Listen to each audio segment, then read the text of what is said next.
On essaiera toujours de vous mettre dans une boîte. Toujours. Parfois subtilement, parfois brutalement, mais il y aura toujours cette tentative de vous réduire à quelque chose de plus petit que vous. Parce que quelque part, ça rassure les autres de pouvoir vous définir. Tu es trop émotive, trop bruyante, trop forte, ou au contraire, pas assez souriante, pas assez docile. Ça vous parle ? Si, vous savez, hein. Et si vous êtes une femme noire, vous connaissez peut-être encore mieux cette boîte, celle de la femme noire en colère. L'étiquette collée dès que vous osez dire non, dès que vous fixez une limite, dès que vous refusez de vous excuser d'exister. Mais regardez bien ce qui se joue ici. Ces boîtes, elles ne parlent pas de vous. Elles parlent des attentes et des insécurités de ceux qui les fabriquent. Oui, oui, oui.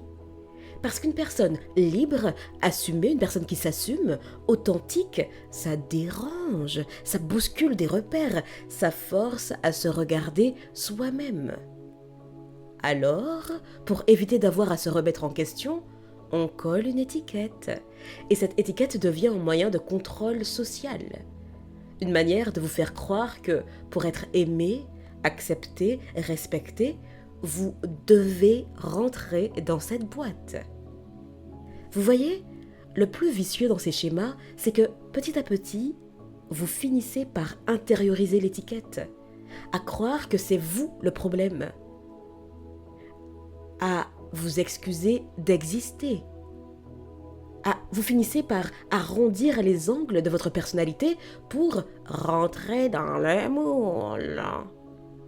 Et c'est ainsi qu'on perd, lentement mais sûrement, sa voix, sa présence, sa souveraineté.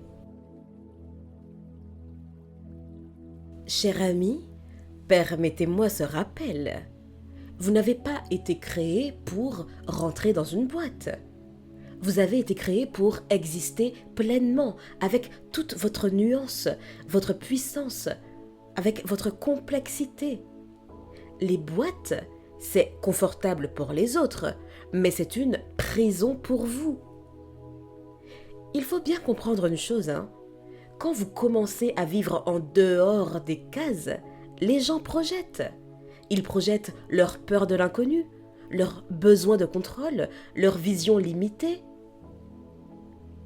leur idée de ce que vous devriez être.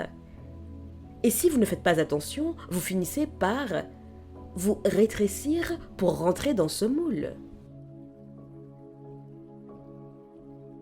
Par exemple, vous vous affirmez, on vous dit que vous êtes agressive. Vous exprimez une émotion, on vous accuse d'être hystérique ou excessive. Vous réussissez, on vous reproche de prendre trop de place. Vous vous protégez, on dit de vous que vous êtes froide ou une personne fermée. Et à force, vous pouvez en venir à douter de votre légitimité, à remettre en question vos ressentis, vos émotions, à freiner vos élans, votre lumière. Mais, cher ami, combien de temps allez-vous continuer à vous rétrécir pour rassurer les autres ? Combien de fois encore allez-vous demander la permission d'être vous-même ? Vous n'êtes pas responsable des projections des autres. Vous n'êtes pas responsable de leur inconfort face à votre puissance. Vous n'avez pas à vous excuser d'être forte, vivante, expressive, intelligente, sensible ou ambitieuse. Sortir de la boîte, quelle qu'elle soit, c'est inconfortable, oui. Parce qu'au début, vous serez peut-être seul à marcher en dehors des lignes tracées. On vous jugera, on vous critiquera, on vous dira que vous exagérez, que vous êtes difficile, trop radical, susceptible. Mais c'est précisément à ce moment-là que vous saurez que vous êtes en train de reprendre votre place. Pas la petite place qu'on voulait vous laisser, hein, la vôtre. Ce que les autres disent de vous ne définit pas qui vous êtes. Ce que vous acceptez, en revanche, oui. Si vous acceptez la boîte, elle devient votre prison. Mais si vous la refusez, elle perd son pouvoir. Alors, concrètement, comment fait-on pour se libérer de ces boîtes? D'abord, reconnaître que vous êtes face à une étiquette déguisée. Dès qu'une phrase commence par « tu es trop » ou « tu n'es pas assez », soyez vigilante ou vigilant. Souvent, ce n'est pas une vérité sur vous, c'est un jugement qui parle de l'autre. Ensuite, choisir consciemment de ne pas la porter. Vous n'avez rien à prouver, vous n'avez pas besoin de vous justifier. Votre existence est légitime. Votre existence est légitime. Point à la ligne.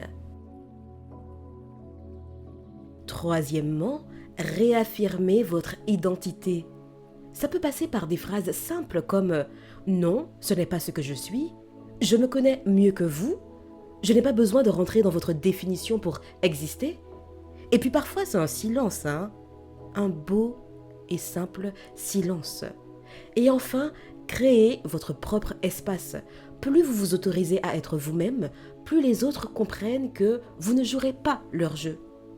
Et petit à petit, leur pouvoir sur vous s'effrite, s'étiole et disparaît. Sortir de la boîte, ce n'est pas seulement un acte de rébellion. C'est un acte d'amour envers vous-même. C'est affirmer que votre voix compte, que votre présence a du poids, que vous méritez de prendre toute votre place. Et oui, ça dérangera certains. Mais vous savez quoi? C'est bon signe, parce que ça veut dire que vous êtes en train de vous affirmer. Cher ami, ne laissez personne vous convaincre que pour être aimé, vous devez être plus petite, plus petit, plus sage, plus silencieuse. Vous n'avez pas à devenir la version de vous qui les rassure. Votre vérité, même quand elle dérange, a de la valeur. Les boîtes, vous n'êtes pas obligé d'y rentrer. Vous pouvez les regarder droit dans les yeux et choisir de les briser. Parce que le monde n'a pas besoin d'une énième version lissée et docile. Il a besoin de vous, entière, authentique, vivante. Alors, la vraie question est, allez-vous continuer à vous plier pour rentrer dans une boîte qui n'a jamais été faite pour vous, ou allez-vous enfin vous redresser et prendre votre place? Cher ami, ce que vous êtes n'a pas besoin d'être justifié. Votre lumière n'a pas besoin d'être approuvée. Elle a juste besoin d'être autorisée, accueillie par vous et uniquement vous. Et sur ces quelques mots, je vous dis à bientôt et d'ici là, imposez-vous.